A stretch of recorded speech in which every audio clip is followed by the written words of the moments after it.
Trustee Campbell, roll call please. Yes, ma'am. Ginger Friesenhahn, Here.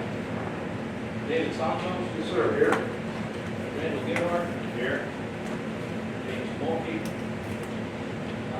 Dale Brazil, also Jimmy Roscoe out here, Tony Reese. Thank you. Next thing is the pledge. Gracious Heavenly Father, we thank you for this opportunity you give us to come together, Lord. I thank you for developing each one of us on to learn, Father, to do what's right for this community, especially for these children. Thing that's discussed here, Lord, biggest driving mercy. Amen. Pledge allegiance to the flag of the United States of America, and to the republic for which it stands, one nation, under God, indivisible, with liberty and justice for all. Honor the Texas flag. I pledge allegiance to thee, Texas, one state, under God, one indivisible. Okay, the next item is the public comments and approving session. So we'll move on to section 5, which is the work session. Item 5.1, section leadership and instructional foundations for Texas. Lift grant. President, trustees, we wanted to provide the board with an overview of our LIFT grant strategy. This is part of the last 4.0. These are some competitive grant opportunities in the Texas Education Agency to support teaching and learning. And we're winning one of these grants, and we're really excited about it. So we wanted to provide an overview for the board regarding what that all entails. So I'll turn it over to Director of So LASSO 4.0, as mentioned, is learning acceleration support opportunities ahead right on. We've participated in LASSO grants before, so we did LASSO 3.0, 2.0, 3.0, and now 4.0. This particular year, we actually were approved for 4 different grants under LASSO 4.0.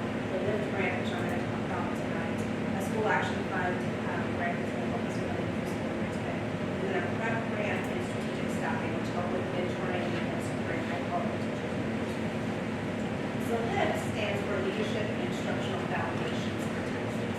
And in this particular grant, all of the efforts are around adopting high-quality instructional materials, which we already have, so we don't anticipate any adjustments at that point.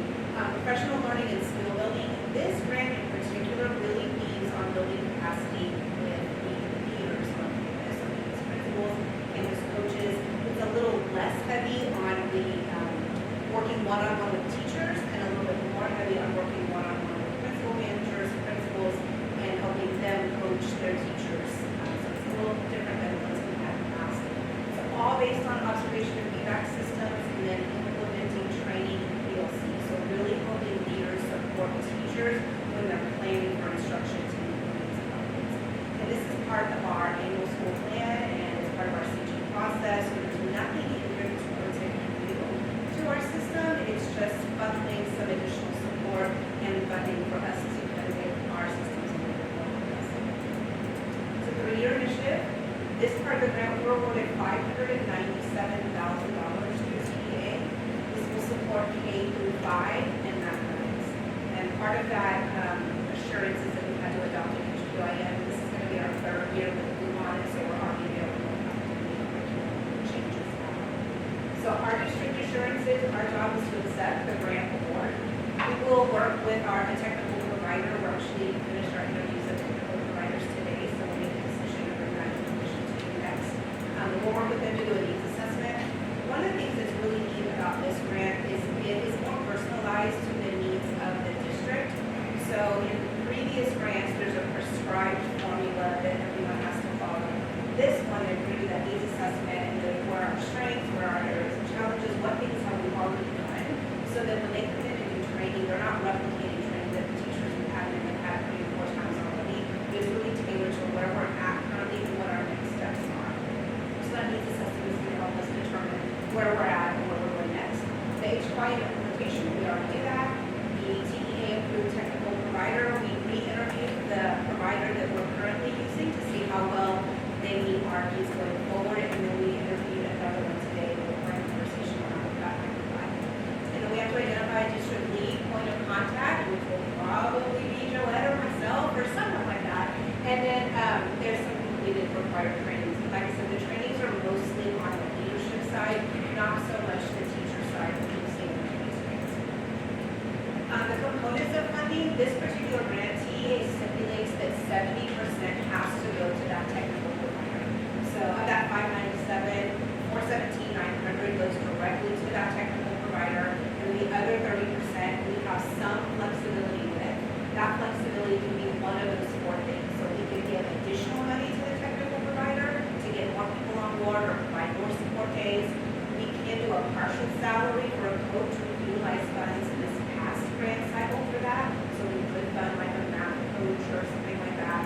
We can do stipends to admin teachers, depending on where that falls.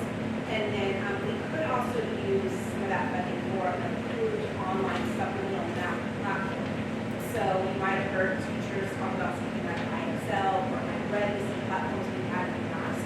We're getting quotes for those, and some of those we already use. So this might be a way for us to strategically reallocate some funding that was in another bucket of funding, and maybe we can use this grant for it, and then we'll put that up for something else. So we're in the process of getting quotes to see how that all might play out and what we do as financial consideration. I think I can answer your questions. So, can you go back to, when you talked about the difference, or I guess I misunderstood, the one-on-one with the teachers compared to now the one-on-one with the principal, how are we doing today? So right now, in our LASSO 3.0 grant, the technical providers were providing support, coaching teachers, and going into planning and supporting at the teacher level. So the teachers are planning and they're talking about a lesson. The technical support provider will like interject and kind of clarify things or saying, why don't you do this, why don't you do that. This particular grant leads at the principal capacity level and coaching leaders. So in that same situation we're going on in planning, in this grant, the technical provider will be talking to the principal and saying, hey, at this point, this is when we can talk about this. Or, this is a good time for you to give them an opportunity to do this. We're telling the coach, hey, don't forget the standard is this. And then that principal or the coach delivers that. So it's building that skill set in the leaders to be able to coach the teachers for sustainability.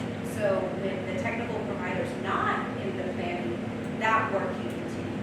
Right now what we see is our PLCs are strong when that technical provider's in there, when there's an expert in the room, they can kind of command and make sure everyone's on target. But if you remove that expert in the room, then sometimes it's just hard. If you put me in a stoichiometry class in a high school chemistry, I'm not going to be able to speak to the content and curriculum. So the idea behind this is to build capacity in the leaders so that they can carry forward that work every single day. Does that help? It does, but so, it seems like that's a separate grant that we have. This is an additional grant? No, this is the next iteration. So Okay. LASSO 3.0 ends at the end of this year, yes, sir. And then 4.0 picks up just with a different twist. So, and I understand, is that to put more load on the principal? Not necessarily. There might be an initial training piece. We don't even know what that looks like yet, what the training component is. But in all honesty, our principals are sitting in these planning sessions all the time. Our principals are coaching our teachers every single day. They're coaching their leaders through leading the EC way. They are the supervisors in conversations. Honestly, my personal opinion is it just gives them robust language and just more information to take into those conversations that they're already having. So there's no additional time, like you have to coach a teacher X amount of times. All of that is just already baked into our current system. They'll utilize that, nothing on top of it. Yeah, when we go back to our strategy on our page, one of the things that we determined we had to do better was provide content, knowledge development in mathematics for our teachers. And so implementing the high quality instructional material was important. And then the technical support provider, the one we've been using, Great Minds, we brought them in this year with 3.0, 2.0 rather, because they wrote the Blue Bottom math curriculum. So they are the experts in this mathematics curriculum and in the content. So they're building in that plan, they're helping teachers understand the mathematical content so they can teach it correctly. This next level is helping the coach or principal be able to sustain that level of support for teachers in the content knowledge. So that's why we pursued this grant in its new version this time, is because that's an area of opportunity for us, content knowledge. Yeah, you answered one with that good thorough one of them there. So another one I had was this 597 over the 3-year initiative. That's total, correct? That's it per year, it's not per year. So then the 70-30% would also be split up basically in thirds, just okay. And the content is going to be coached by the same person to where all of our required students receive The same company organization, yes. And so like this year with Great Minds, we had, I think, 7 coaches from the Great Minds company, and they have a director, a lead, and so like I communicate with the director, she communicates with the coaches, and then we have monthly meetings, just kind of see how everything's going. But like Salado and Oakcrest had a different coach, the same coach, but different from everyone else, because they would make sure we had a bilingual coach on those campuses. And then we had some campuses receiving more support than others, so they might have had a different coach just because of caseload and how many campuses they can provide services to. But they're all 100% in alignment, and the processes are the same.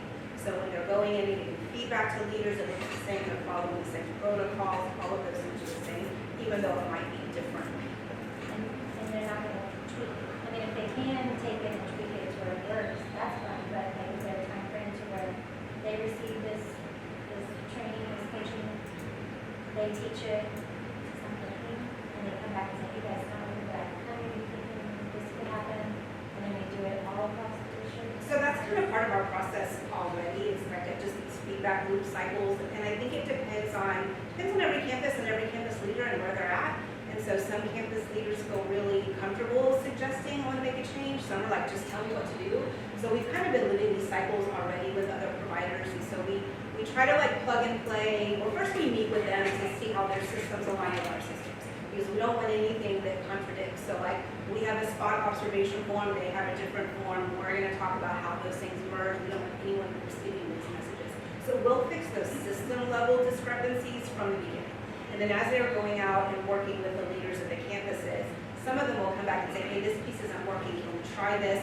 We come back together, how big of a change is that? If it's a small change, and it's like, yeah, let's experiment, let's try this and see if it works. If it does work, we've had so many cases of that this year alone, where they did something at one campus in PLC because of the Great Mind support that worked really well, and then we start telling all the other, campuses about it, and we tell Great Minds, and then they tell their coaches to do the same thing, and then it filtrates through. Absolutely.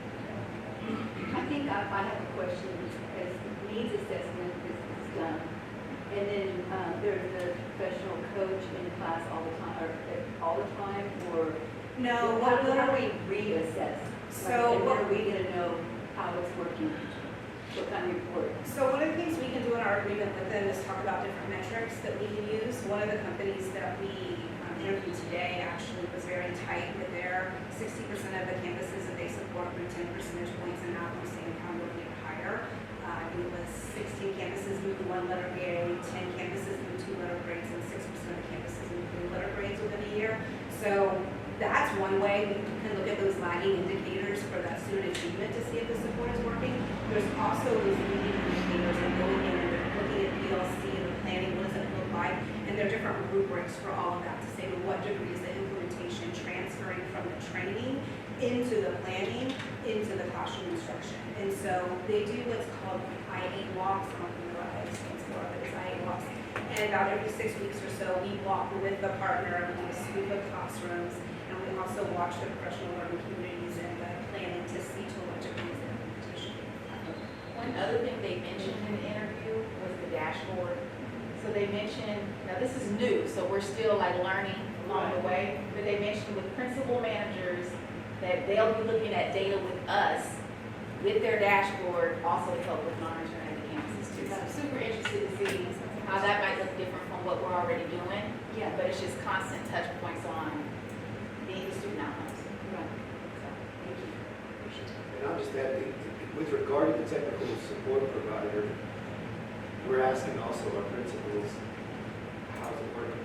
yes. And they give feedback and any adjustments that need to be scaled across all providers. That feedback's given to them, we need to change, and sometimes that means we need a different person, this one's not hitting, Yep. we replace them, or sometimes that means we need to make some adjustments in the way that we're coaching, and they make that adjustment, so there's some accountability for their impact, for sure. In addition to just, are the kids moving academically? Are our people feeling like it's having an effect on their practice?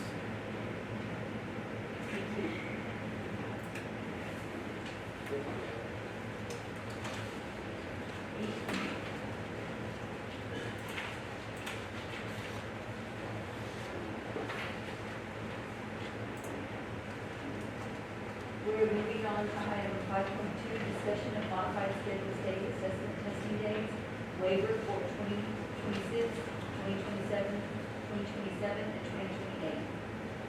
Yeah, so we bring this to the board typically every year. It's regarding testing. And during testing at the high school, not all kids are testing every day. So we apply a request for a modified schedule during those days, which then allows us to not require kids who aren't testing on testing days to be there all day, but still get full day ADA. But I thought we'd have Darla here answer any questions and talk a little bit more specifically about what that's going to look like during that testing window. So the board can feel really confident and understand exactly what this request is asking for. The waiver allows for 2 days where students can come in late. So we typically have seniors arrive after our testing is either over or we've already consolidated, which we typically consolidate around election. So they come in, they take their attendance later than normal, but we get to count it as for the day. We've used 2 days in the past, both days that we've applied for. This year, they're doing just one of the days, they worked out schedules. So typically, the seniors that don't need to test come later than everyone else. We use the teachers that the seniors would have had to do testing rooms and displace classes where other kids who aren't testing do still have their class. What about if kids ride the bus and don't have the ability to come later? Yeah, they can still come if they need to, and then they have a location for this to go to. Those are the ones that seniors, so there'll be one location for those seniors. When you say seniors and everyone else, does that mean that this is only available to seniors and no other We grades? typically only offer it to seniors. Most of the other students would be testing, or they have another activity that they're doing with them that day, like they'll hold college bridge kids in to finish that up, or if they need a recovery, they'll come to another section. They're not testing, they have other things that they're doing as well. And you said, so they come in later, is it because the testing goes on in the morning? Yes. Okay, I do that, because I imagine. Yeah, they'll start first thing in the morning, and then, yeah.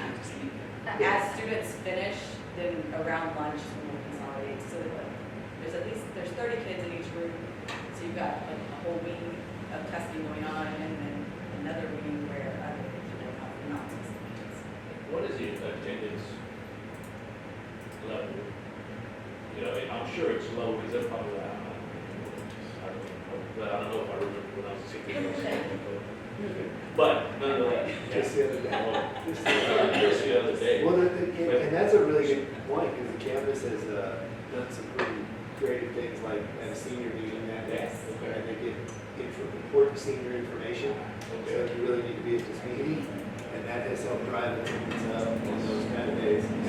Pass out cap and gowns, things like that on those days. They all want to come and get it, so it makes it a lot easier. Just for students like y'all. Well, you see who's asking.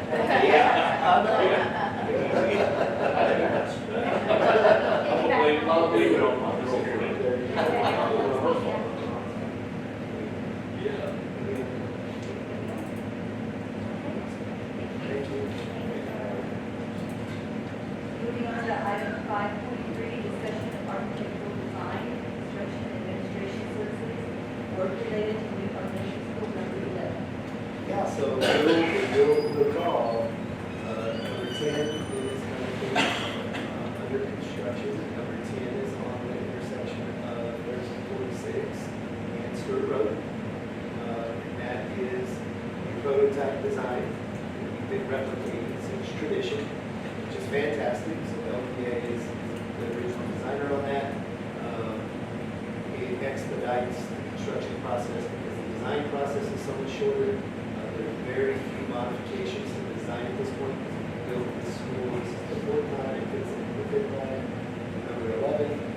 But it more importantly, reduces fees substantially because essentially they're minor modifications and the biggest architectural design issues or opportunities are to adapt it to the site because every site's different.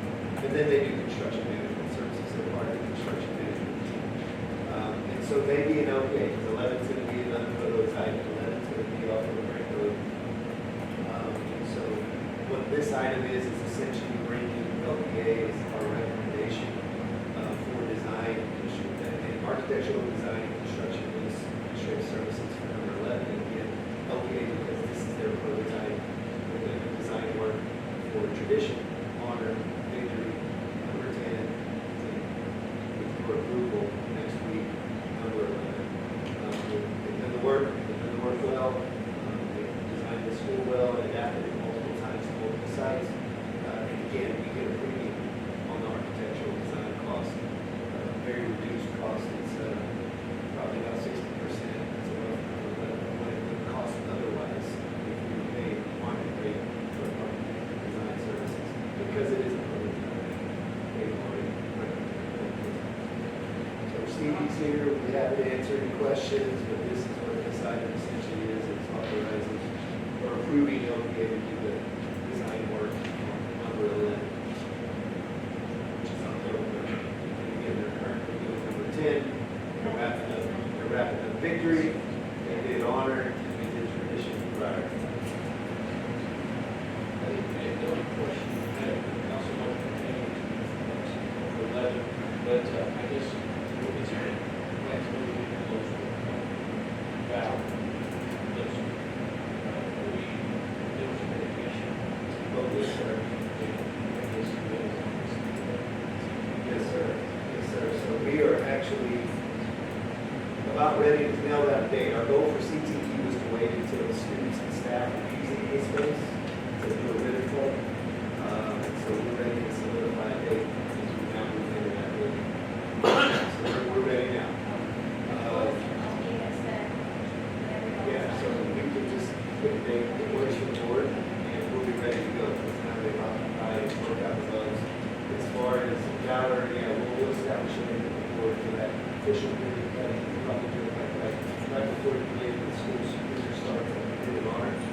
Where, it's probably around registration time, there's people in the building, teachers have set up classrooms, all that exciting stuff, so we can like be out there, have a big celebration, get to the buildings, set up classrooms. So I would say probably July, right before the kids show up. Are they already in there? So the teachers will be in there, I'm talking about this, yes, they are CTE, but we're talking about Valor, the middle school, yeah, the teachers will be in there, people occupied, locker rooms, athletic facilities, all the equipment will be in there, weight room will be set up, it's just the kids. We can do it anytime we want. The ribbon cutting we did in honor was right about that time. Everybody's moving, shaking, getting ready for the kids to come, but we could definitely cut it out for the first day of school. So something like that, maybe we should work that one Yeah. down. Yeah, I would just ask the trustees, all of the trustees to think about, time-wise, work, so we can all be there, I know it's hard. So if you want to give it to everybody on the CTE, give us a couple of dates that work best for the board. And that, we'd like to do that sometime this spring before the end of the year, in CTE. And then as far as Valor, July, a week or so right before the kids actually show up, when staff are already back. Yeah, we can definitely get it when it's ready. Well, that was gonna be my next point. When are we gonna do some groundbreaking meeting? Yeah. Remember that? Every time you try to do. Honor, that's good, dude. I don't think I made it. Honor, that's real cool. They were scored from the car to that, and then it stopped. Maybe it's. What do y'all think about that during the day, or the state lighter, later, we can do work, I mean, I don't know, that's just something I thought was good, y'all. We just try to do Friday afternoon.